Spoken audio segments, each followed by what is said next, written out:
जिस व्यक्ति के पास अपने जीवन के लिए एक क्यों है, वह किसी भी तरह के कैसे को सहन कर सकता है।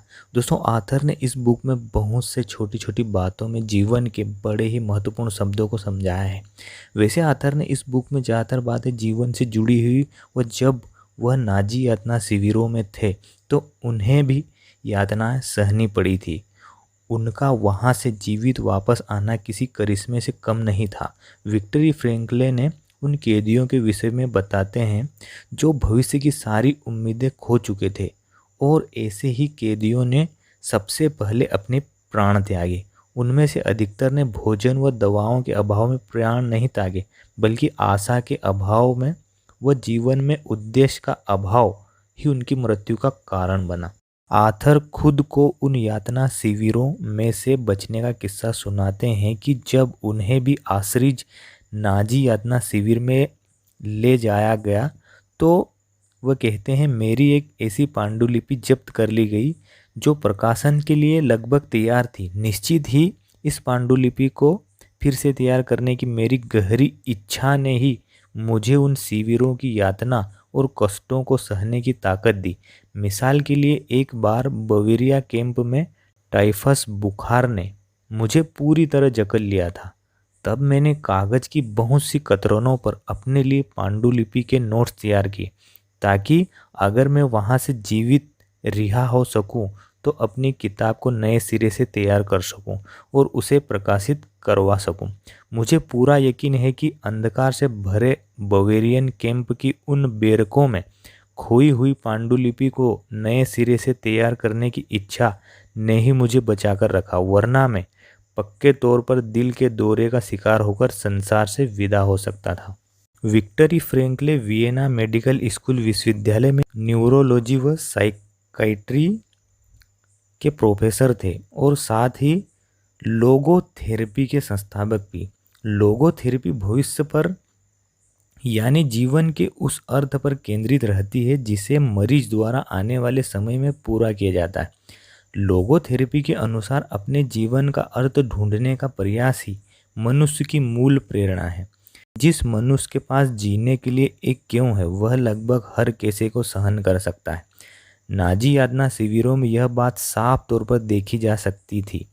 वहां रहने वालों में से जो लोग यह जानते थे कि कोई उनकी प्रतीक्षा कर रहा है, उनके लिए स्वयं को जीवित रख पाना अधिक आसान रहा।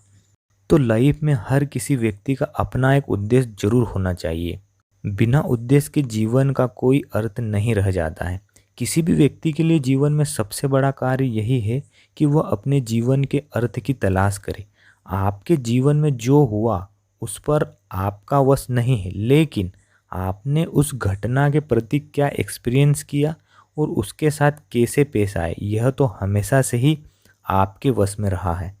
जिस व्यक्ति का स्वाभिमान हमेशा दूसरों से मिले आदर व मान पर टिका होता है, उसे भावनात्मक रूप से नष्ट होने से जरा भी देर नहीं लगती है। आथर कहते हैं कि मैं ऐसे अनेक सफल बिजनेसमैन को जानता हूं जो रिटायरमेंट होने के बाद जीवन के लिए सारा उत्साह त्याग देते हैं।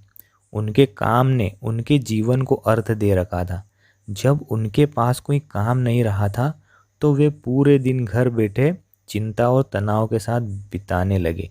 उनके पास करने के लिए कुछ नहीं बचा था, जबकि उन्हें फालतू में बैठकर अपने क्यों को ढूंढना चाहिए। जीवन के मीनिंग को ढूंढने की कोशिश करनी चाहिए थी। साथ ही आथर कहते हैं कि मैं यूरोप व अमेरिका में अपने स्टूडेंट्स को बार बार केवल एक ही बात के लिए सावधान करता आया हूँ कि सफलता को अपना लक्ष्य मत बनाओ। तुम इसे जितना अधिक अपना लक्ष्य या अपना उद्देश्य बनाओगे, तुम उसके उतने ही दूर होते जाओगे। खुशी की तरह ही सफलता को भी कहीं से भी पाया नहीं जा सकता, इसे तो परिणाम स्वरूप पाया जा सकता है। खुशी या सफलता अपने आप ही घटते हैं। आप चाहकर भी इन्हें अपने लिए घटने पर विवश नहीं कर सकते। मैं चाहता हूं कि आप अपनी अंतरात्मा की आवाज़ सुने और अपनी पूरी योग्यता व जानकारी के अनुसार काम करें। तब आप देख सकेंगे कि सक्सेस स्वयं आपके पीछे चली आ रही है, क्योंकि आप उसके बारे में भूल गए थे। एक मनुष्य से सब कुछ छीना जा सकता है, मानवीय स्वतंत्रता से जुड़ी हर चीज़ छीनी जा सकती है, मगर उससे यह चुनाव करने की क्षमता नहीं छीनी जा सकती कि वह किन्हीं परिस्थितियों का सामना किस रवैये के साथ करेगा और अपने लिए कौन सा मार्ग चुनेगा। यह मनुष्य की बहुत ही विचित्र आदत है कि वह भविष्य की ओर देखकर ही जी सकता है। जीवन का मीनिंग अज्ञात व संदिग्ध नहीं हो सकता, इसे बहुत ही वास्तविक व ठोस होना चाहिए। वैसे ही जैसे जीवन के सभी कार्य वास्तविक व ठोस है, इसलिए आज से और अभी से जीवन का अर्थ ढूंढने की कोशिश करें और लाइफ में तरह तरह के एक्सपीरियंस प्राप्त करें ताकि आप अपनी लाइफ का उद्देश्य ढूंढ सके। लाइफ में हर व्यक्ति किसी दूसरे के जैसा नहीं होता, वह अलग होता है, इसलिए आप अपना वास्तविक लाइफ का मीनिंग ढूंढें और उस पर कार्य करें और साथ ही परिस्थितियों के आगे हथियार कभी न डालें और अपनी लाइफ को बिना उद्देश्य और बिना अर्थ के जीने की बजाय आप इसे मीनिंगफुल बनाएं। दोस्तों, ये सारी अच्छी बातें मैंने आपको मैन सर्च फॉर मीनिंग, जिसके ऑथर हैं विक्टर ई फ्रैंकल, बुक से बताई है।